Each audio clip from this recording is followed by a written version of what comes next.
Hello there. Have you ever felt like JavaScript closures are a complete mystery? Well, today we are going to demystify them together. Think of a closure as a backpack that a function carries around. It contains all the variables that were present when the function was created. Before we define it formally, let's look at the foundation, scoping. In JavaScript, we have different levels of where variables live. Imagine a big box representing the global scope. Inside it, we can have smaller boxes, which are our local scopes or functions. The rule is simple: an inner function can always look outside and see variables in its parent's scope. It's like looking through a one-way mirror. Now, what happens when that inner function leaves its home? This is where the magic of the closure happens. When a function is returned from another function, it doesn't go alone. It takes its entire surrounding environment with it in that backpack.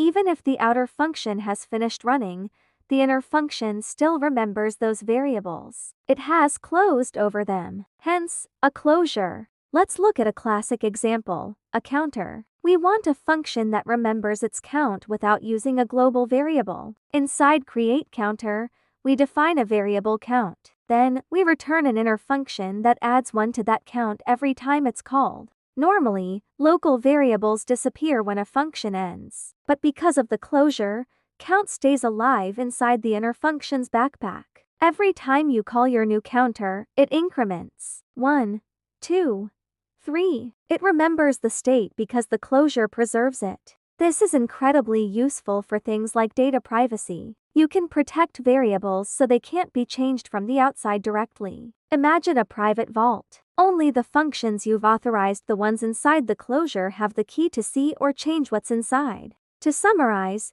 remember the 3 keys: functions within functions, returning that inner function, and the backpack of persistent variables. Closures might seem tricky at first, but with practice, they become a powerful tool in your coding kit. You've got this. Thanks for learning with me today. Now go out there and write some amazing code. Happy coding!